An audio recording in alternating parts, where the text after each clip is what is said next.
I've always thought that if life had a volume knob, I would have turned mine down to a whisper long ago. My name is Elara, and I live in the world of sounds, though I'm terrified of making any myself. If you've ever watched a movie and heard the rhythmic crunch of footsteps on fresh snow, or the eerie creak of an opening door in a haunted house, you might have heard my work. I'm a Foley artist. It's a fancy term for someone who spends their days in a dark, soundproof room, surrounded by piles of junk, trying to recreate the sounds of reality for the big screen. In the studio, I'm a magician. I can make a head of cabbage sound like a broken bone, or a pair of leather gloves sound like the flapping wings of a dragon. But the moment I step out of that studio and into the real world, I'm just Elara, the girl who's so shy she practically vibrates with anxiety if a stranger asks her for the time. My shyness isn't just a little bit of nerves. It's a physical presence, like a heavy, invisible fog that settles in my throat the second I'm expected to speak. I've lived in the city for 5 years now, and I still haven't mastered the art of ordering a coffee without my voice cracking like a dry twig. When I'm in a room with more than 3 people, I feel like I'm disappearing, fading into the wallpaper. It's not that I don't have opinions or thoughts. My head is actually a very noisy place, filled with ideas and observations. It's just that there's a massive, rusted gate between my brain and my mouth, and most days, the keys are nowhere to be found. I work at Soundscape Studios, one of the most prestigious post-production houses around. It's a place of high stakes and big egos, which makes it the absolute worst environment for someone like me. My boss, Marcus, is a man who speaks in exclamation points. He's loud, demanding, and utterly convinced that he's the reason our studio wins awards. I'm officially listed as his assistant, but the truth, the one I'm too scared to tell anyone, is that I do about 80% of the creative work. While Marcus is out taking long lunches with producers and bragging about his sonic vision, I'm tucked away in Studio B, experimenting with gravel and old umbrellas to find the perfect sound for a rainstorm in a sci-fi epic. I don't mind the lack of credit, usually. In fact, I prefer it. Credit means attention, and attention means people looking at me, asking me questions, expecting me to be interesting. I'd much rather be the ghost in the machine. I feel safe behind the heavy, soundproof doors. There, the only thing that matters is the rhythm of the sound and the timing of the frame. I can be bold with my art. I can take risks. I once spent 3 days trying to find the right sound for a heartbeat of a dying star for a big-budget space drama. I ended up using a slowed-down recording of a washing machine muffled by a heavy duvet. It was perfect. It was haunting. Marcus took the praise for it, of course, and I just stood in the back of the screening room, staring at my shoes, my heart hammering a much faster, much more nervous rhythm. But being this shy has a cost that goes beyond missed promotions. It's the loneliness that starts to ache after a while. I watch my colleagues go out for drinks after a long session, laughing and debating the merits of different microphones. I want to go with them.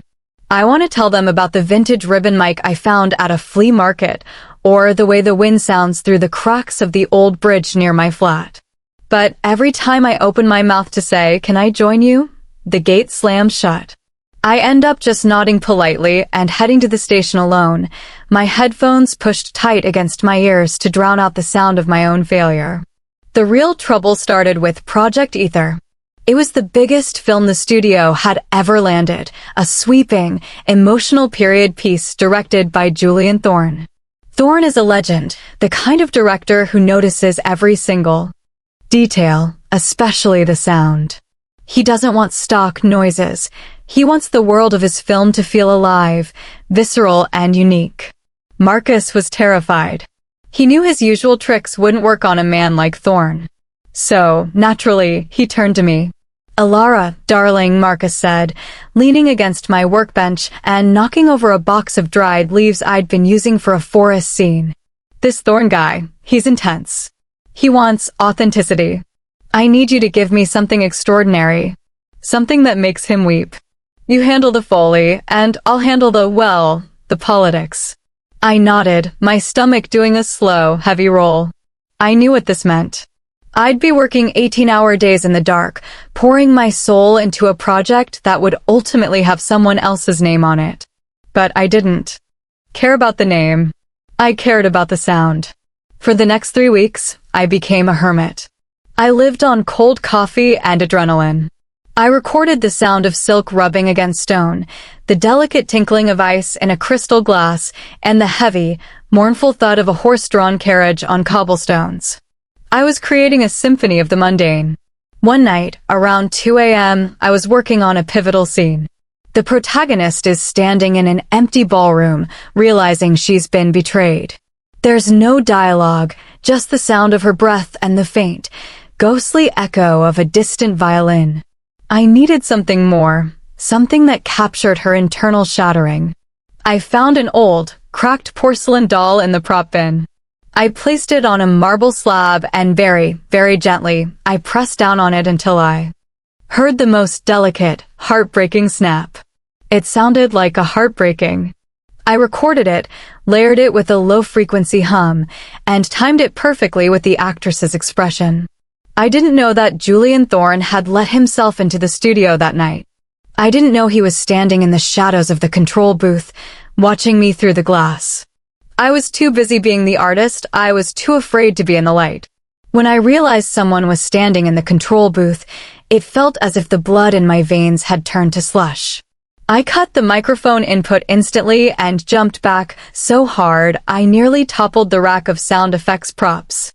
In the dim light behind the glass, I could only see the silhouette of a hat brim and the faint glint of someone's eyes.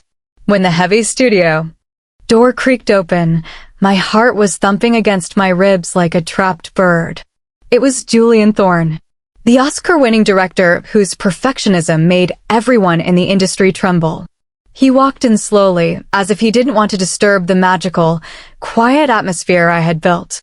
I stood there, holding a broken porcelain doll in my hand, my clothes disheveled after hours of working in the dark. I wanted to speak, I wanted to say I was sorry, but my throat was locked tight. He walked straight to the mixing desk and hit the play button. That delicate cracking sound filled the studio. Julian closed his eyes and for a few seconds, there was only silence.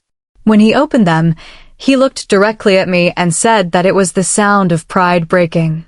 My mouth opened, but no sound came out.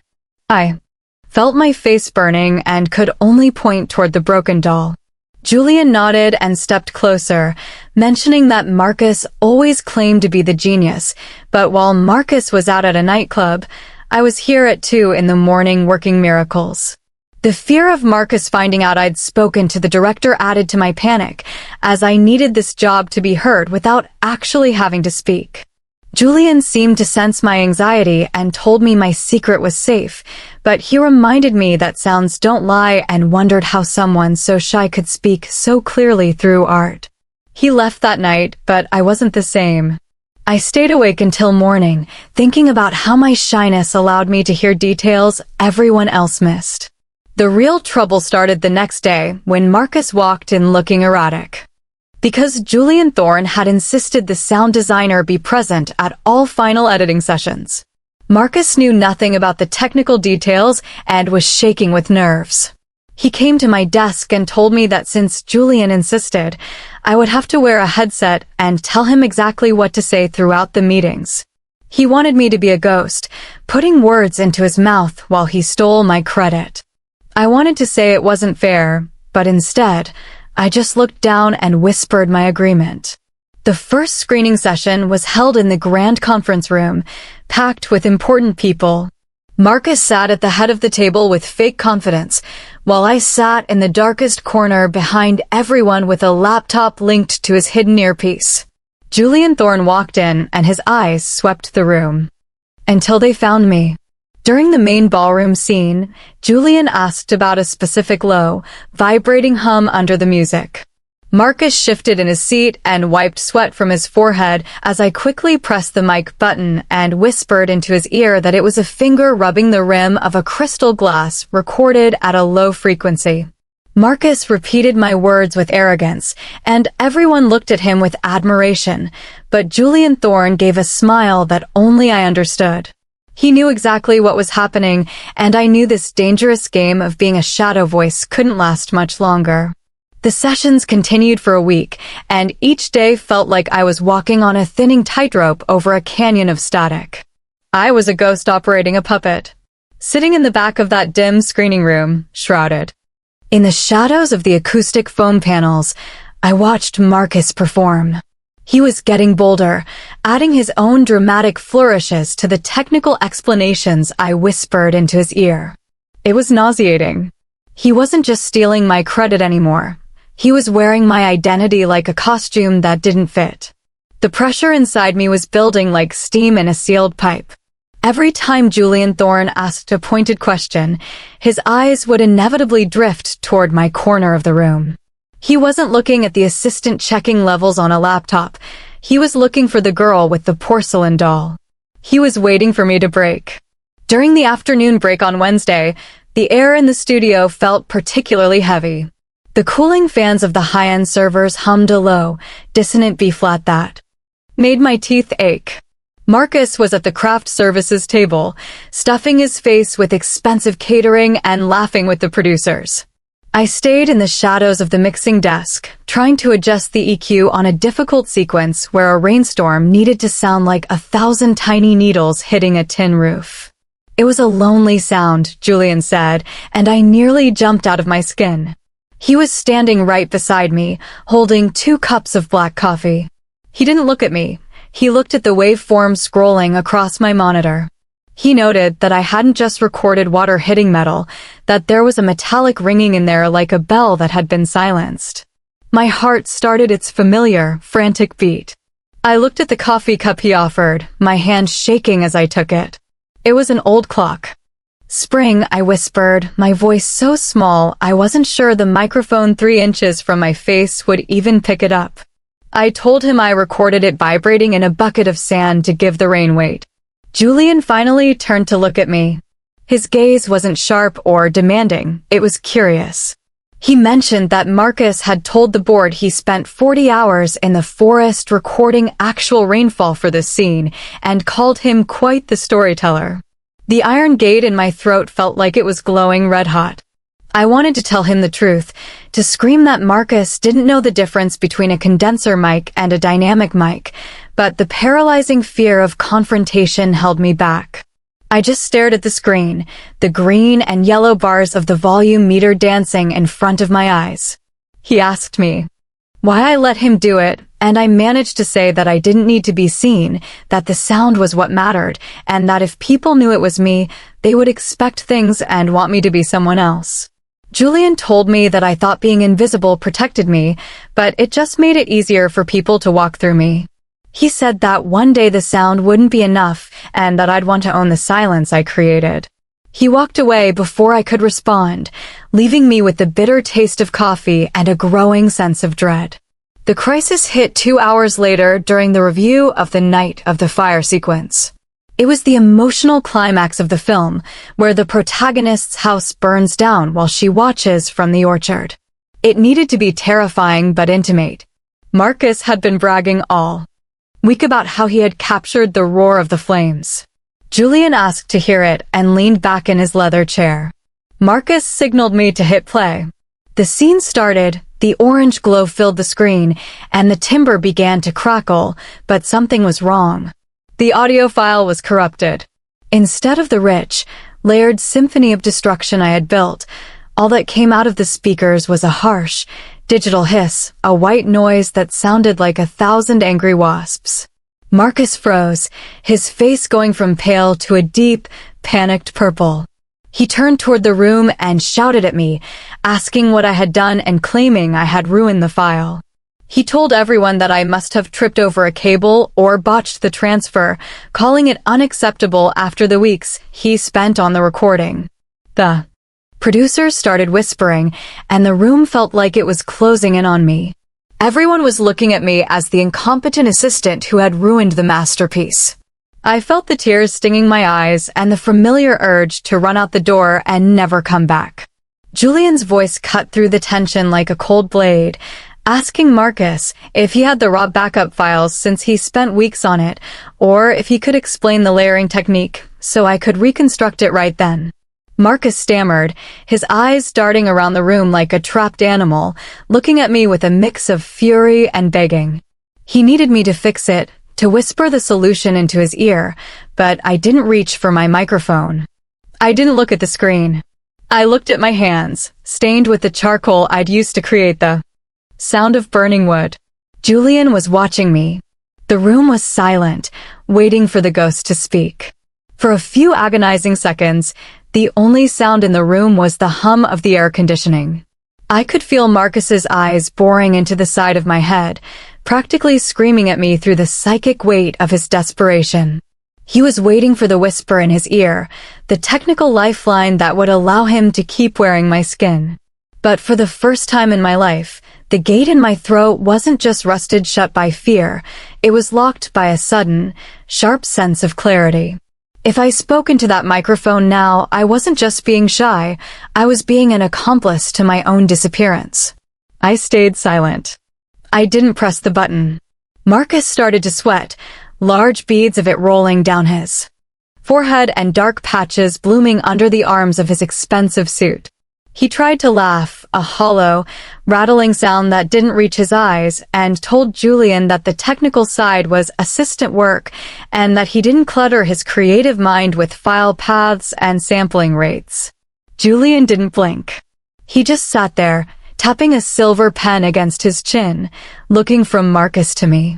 The silence stretched until it felt like it was going to snap, and then Julian stood up and suggested that since Marcus was so preoccupied with the vision, perhaps the assistant should be the one to explain how to recover the scene. I felt like I was standing on the edge of a skyscraper. My vision blurred for a second, and the faces of the producers became pale, indistinct blobs in the dim light. I could feel the familiar heat rising in my chest, the blotchy red patches already claiming my neck. Every instinct I had told me to stand up, apologize for the mistake, and flee into the safety of the night. But then I looked at the screen, at the silent image of the burning house, and I thought about that porcelain doll. I thought about the hours I spent recording the sound of my own breath filtered through a metal pipe to simulate the wind of a firestorm. It was my work. It was my heart. I reached out and, instead of the microphone that went to Marcus's ear, I pulled the main studio talkback mic toward me. My hand was shaking so violently the metal stand rattled against the desk. I cleared my throat, and the sound echoed through the massive studio speakers like a thunderclap. I jumped. At the sound of my own amplified breath. I told them, my voice cracking and barely a whisper, that the file wasn't ruined, just that the header was misaligned because of a sample rate mismatch. I felt the panic trying to choke me, but I forced the words out. I explained that I could rebuild the layer in 10 minutes because I had the original recordings of the charcoal and the silk on my local drive. I didn't look at Marcus, but I could feel his fury radiating off him like heat from an oven. I kept my eyes on the mixing board, watching the little green lights. Julian asked me to do it, and for the next 10 minutes, the room watched me work. I forgot about the producers, I forgot about the suits, and for a moment, I even forgot about my own terror. My fingers moved across the faders and the keyboard with a muscle memory that was more confident than I would ever be. I brought back the crackle of the wood, the low-frequency roar of the heat, and that tiny, heartbreaking snap of the doll. When I hit the final play button, the sequence was perfect. The sound didn't just fill the room, it bruised the air. When the scene ended and the screen went black, no one spoke. One of the producers, a man who had ignored me for 3 years, actually leaned forward and asked how I got that hollow sound in the wind. I felt the gate in my throat trying to slam shut again, but I didn't let it. I told him it was the sound of a hollowed-out cello being played with a bow made of wire. I didn't realize I was standing up until I saw Julian smiling at me. Marcus tried to jump in then, trying to reclaim the moment by saying he had directed me to use that cello, but the lie felt thin and pathetic in the face of what everyone had just seen. Julian looked at Marcus and told him he thought it was time for a change in the credits. He said the film didn't need a visionary who couldn't find his own files. It needed the person who knew what a heart sounded like when it broke. The meeting was dismissed shortly after that. The producers left, talking excitedly about the scene, and Marcus vanished without a word, his face a mask of humiliated rage. I stayed in my corner, my legs feeling like they were made of water. I started to pack my bag, my hands still trembling, expecting the adrenaline to wear off and leave me in a heap of tears. Julian walked over and leaned against my desk. He didn't say, "I told you so." He just told me that the first time a ghost speaks, it's always the hardest. I looked up at him, and for the first time, I didn't look away. I told him I still didn't like being seen. He laughed and said that was fine, but that from now on, the world was going to have to listen to me whether I liked it or not. I walked out of the studio that night and the city sounded different. It didn't sound like a threat anymore. It sounded like a collection of stories, and for the first time, I felt like I was the one holding the microphone. The aftermath of that screening was like a sudden earthquake in the middle of a library. By the next morning, the news of Marcus's departure had spread through the studio like a wildfire. It turns out that when a director is powerful, as Julian Thorne tells a studio head that a lead designer is a fraud, things happen very quickly. I walked into the office at 9 a.m., my hood pulled low over my face, hoping to slip into my dark corner unnoticed. Instead, I found my tiny desk cleared off and a new nameplate, my nameplate, sitting on the door of Studio A, the largest suite in the building. I didn't feel like a winner. I felt like a deer that had been pushed into the middle of a busy highway. My stomach was in knots, and every time someone looked at me, I felt a desperate urge to crawl under a rug. The producers wanted a meeting at noon. In the past, a meeting meant me sitting in a chair against the wall, taking notes and pretending I was a piece of furniture. Now, I was the one expected to lead. I spent 3 hours in my new office, staring at the high-end equipment and the luxury leather sofa, feeling like a thief who had accidentally broken into a palace. I practiced what I would say. I wrote down bullet points. I tried to imagine myself as the confident version of me that lived inside the sounds, but the Elara who had to talk to humans was still stuck in the mud. I was so anxious I accidentally knocked over a glass of water on my new console, and I spent 10 minutes frantically drying it with my sweater, whispering apologies to the inanimate objects. When the clock struck 12, I walked into the boardroom. My heart was a frantic drum, and my palms were so slick I could barely turn the door handle. There were 6 people there, all in expensive clothes, all looking at me with expectations. This was the moment where my shyness usually won, where I would stutter, turn bright red, and let someone else take the lead just to make the attention stop. But Julian was there, sitting at the end of the table, watching me with those steady, gray eyes. He didn't say a word, but his presence felt like a steady hand on my shoulder. "Elara," the studio head said, leaning forward. "We've seen the fire sequence. It's magnificent. We want you to finish the rest of the film as the lead sound designer. But we have a problem. The marketing team wants to do a behind-the-scenes feature on the sound of ether. They want you to do an on-camera interview next week." The panic blanket hit me with the force of a tidal wave. An interview? On camera? I could feel the blood draining from my face. My throat felt like it was being squeezed by an invisible hand. I can't," I whispered. I looked at the table, the grain of the wood becoming the most interesting thing in the world. I don't do cameras. I just do the work. Can't we just show the equipment? Or use a voiceover? The audience wants a face, Elara, another producer added. The hidden genius story is great for PR. It'll help the film's awards campaign. I felt the familiar urge to apologize for existing. I wanted to say yes just to make them stop looking at me, even though the thought of it made me want to vanish. I looked at Julian. I expected him to push me, to tell me it was time to grow up. But he didn't. He looked at the producers and told them that they were missing the point. He said that my strength wasn't in my face, but in my ears, and that if they forced a bird to swim, they'd drown it. He suggested that if they wanted to show the world who I was, they should do it through my language, sound. He proposed a different kind of feature. No bright lights, no sitting in a chair being grilled by a reporter. Instead, he wanted them to film me in the dark of the Foley stage, working with the objects, showing how the snap of a doll becomes a heartbreak. He wanted the interview to be a recording of my voice while I worked, where I didn't have to look at a lens.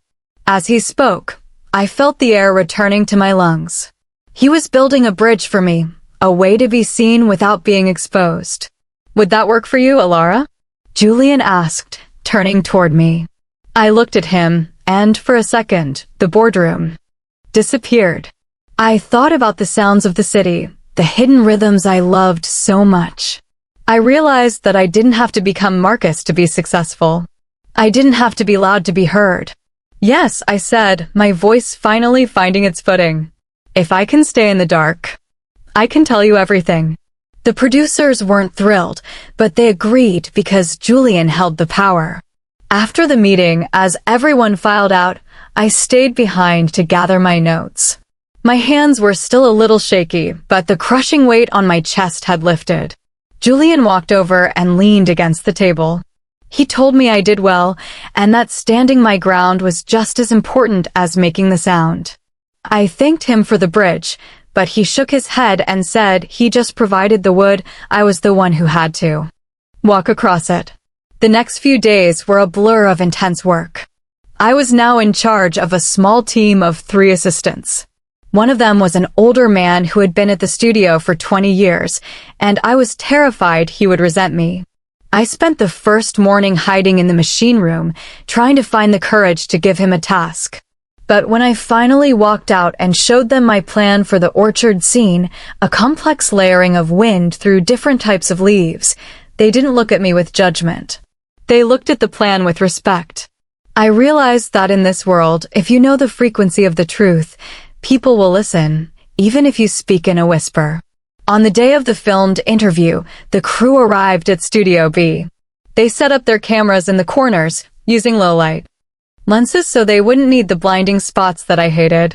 I stood in the middle of the Foley pit, surrounded by old shoes, piles of gravel, and my collection of broken things. The microphone was positioned a few feet away, invisible in the shadows. "Whenever you're ready, Elara," the director said from the booth. I took a deep breath. I didn't look at the cameras. I picked up a pair of heavy leather boots and stepped into the gravel pit.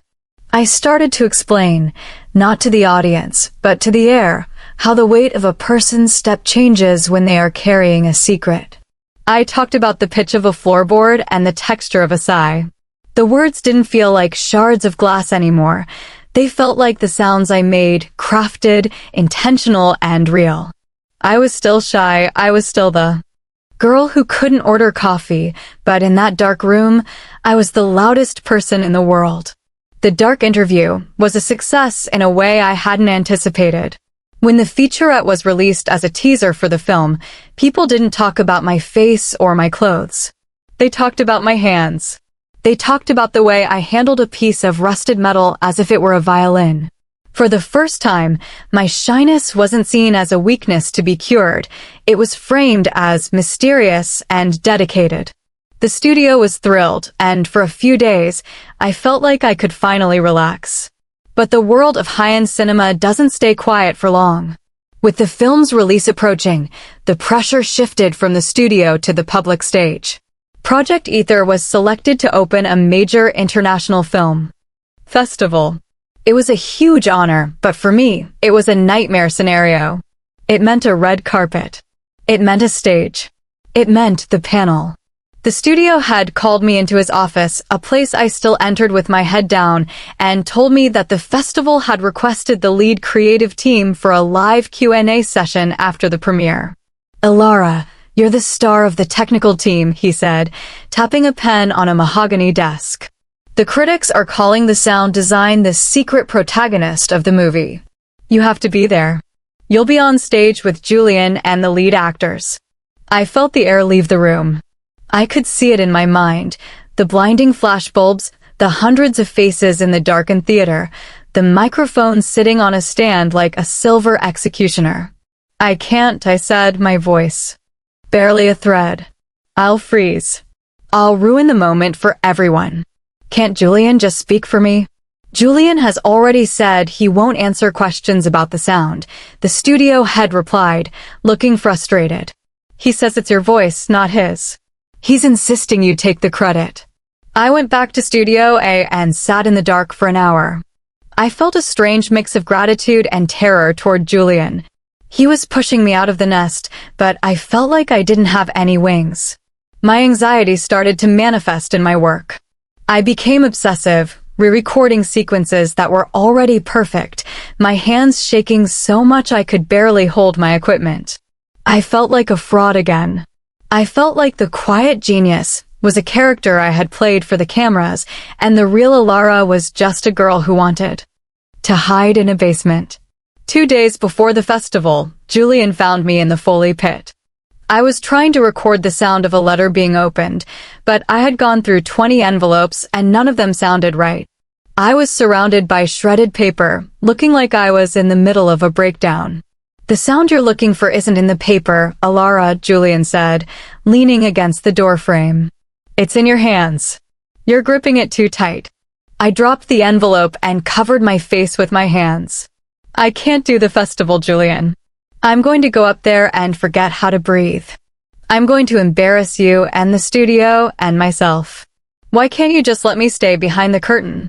Julian walked over and sat on the edge of the gravel pit. He didn't offer a platitude. He didn't tell me it would be easy. "Because if you stay behind the curtain forever, you're letting Marcus win," he said quietly. "Not the man, but the idea. The idea that people like us, people who listen instead of shout, don't deserve the space we occupy. You think you're protecting yourself by hiding, but you're actually just shrinking." "I don't know how to be big," I whispered. "Then don't be big," he said. "Be small. Be exactly who you are. The audience isn't there to see a performer. They're there because your work touched them. When you're on that stage, don't look at the crowd. Look at the microphone.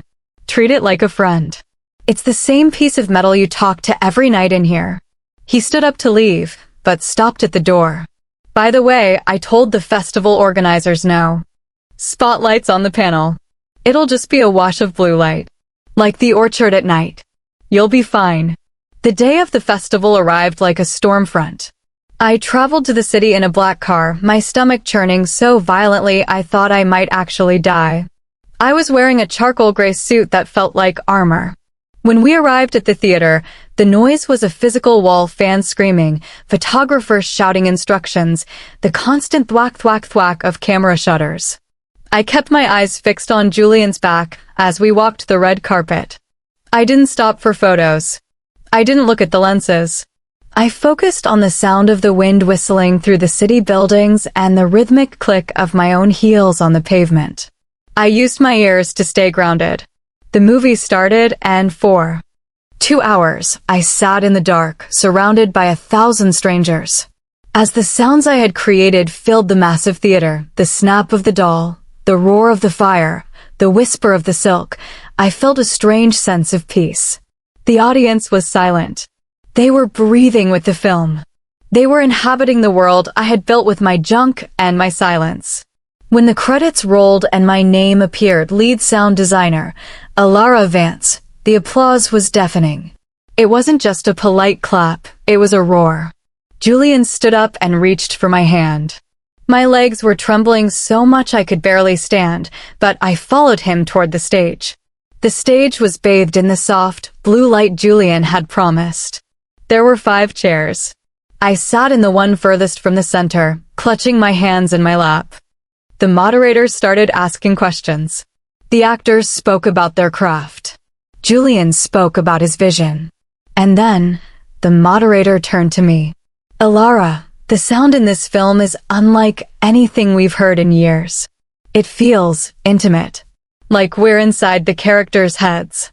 Can you tell us about your process?" I looked out at the audience. I couldn't see their faces, just a sea of silhouettes in the blue gloom. I felt the panic rising, the gate in my throat beginning to rust shut. My mouth was dry. I looked at the silver microphone in front of me. I remembered what Julian said. It was just a friend. It was just a tool for capturing the truth. I leaned in. I didn't look at the moderator. I looked at the small mesh of the microphone. I think. I started, my voice cracking. I stopped, took a breath, and tried again. I think the world is too loud. We miss the most important things because we're waiting for the big noises. I just wanted to record the things that happen in the silence. Because that's where the real stories are. The theater went completely still. I had spoken for less than 30 seconds, but the weight of the silence that followed didn't feel like a threat. It felt like they were listening. Really listening. For the first time in my life, I didn't want to run away. I had something else to say. The silence in the theater lasted for what felt like an eternity, but it wasn't the awkward, judging silence I had feared my whole life. It was the kind of silence I usually only found in my studio, a respectful, expectant quiet. I realized then that I didn't need to be a different person to stand on the stage. I didn't need a booming voice or a polished persona. I just needed to be the person who noticed the things others ignored. For example, I continued, my voice steadier now, hovering just above a whisper, but carrying to the back of the room through the speakers, the sound of the protagonist's footsteps in the final scene. Most people hear the gravel. But if you listen closely, you can hear the slight drag of her left heel. It's the sound of someone who is tired of running, but hasn't quite found the strength to stop. I used an old, worn-out dancing shoe to record that.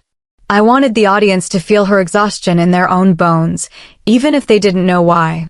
As I talked about the technical details, the frequencies, the textures, the way I used a dry sponge to simulate the sound of a forest breathing, the fear began to dissolve.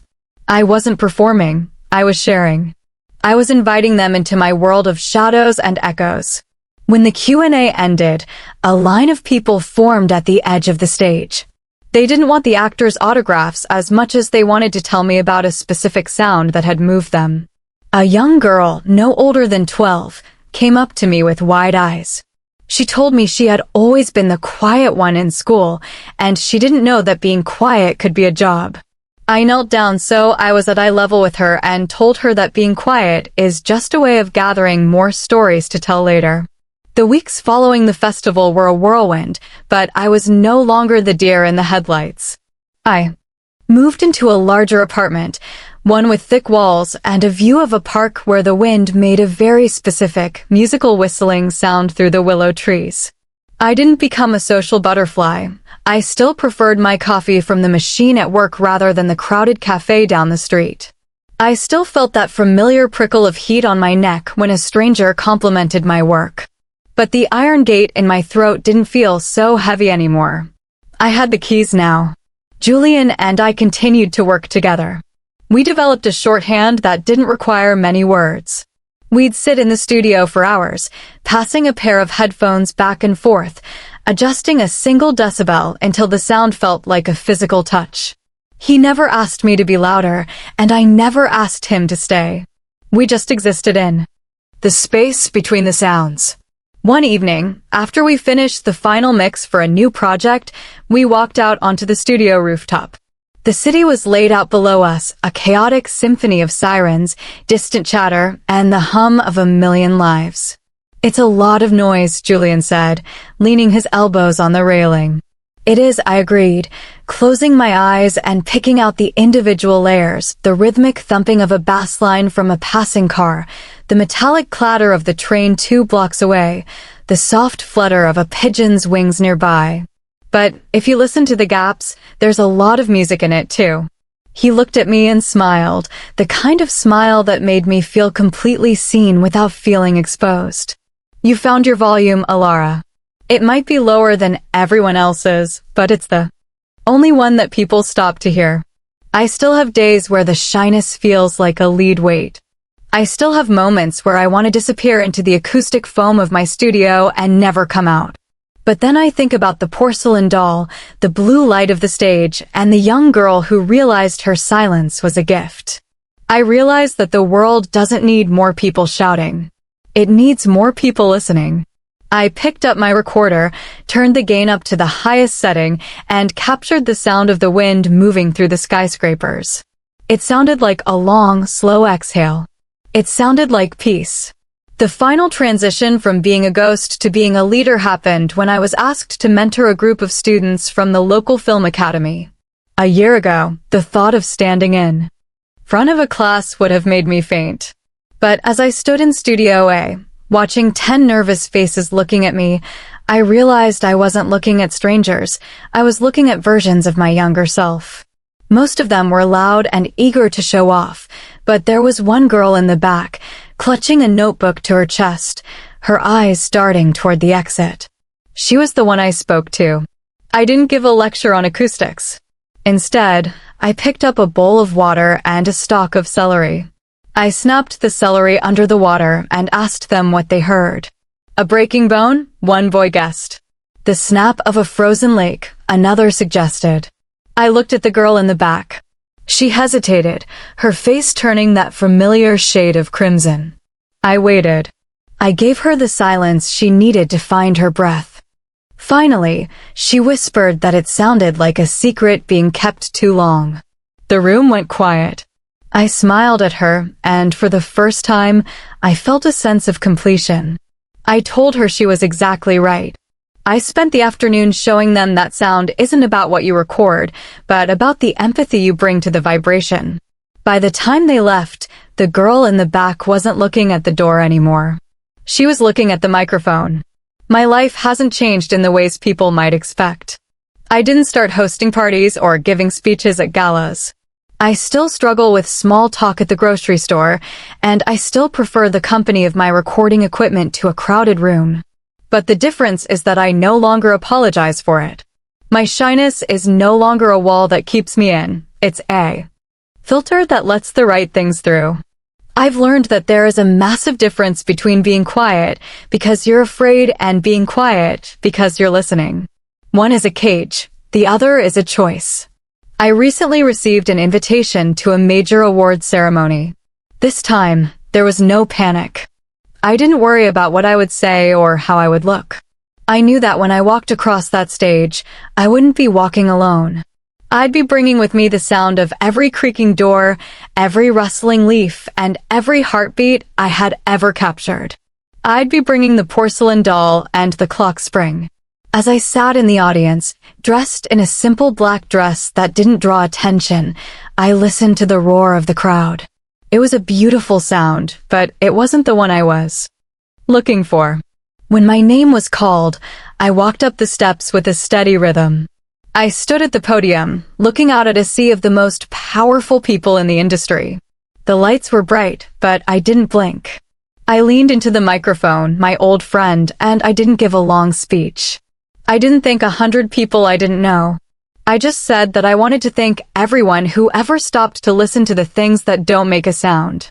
Then, I stepped back into the shadows where I belonged, and where I was finally truly free. I am Elara Vance. I am a Foley artist. I am shy, I am quiet, and I am the architect of the invisible. My voice may be a whisper, but through the speakers of 1,000 theaters, that whisper is louder than any scream. I walked out of the ceremony and into the cool night air, the gold statue heavy in my hand. I didn't call a cab. I started walking, listening to the city breathe, recording the symphony of the world in my mind. I was no longer a ghost in the machine. I was the machine itself, and for the first time in my life, the volume was exactly where it needed to be.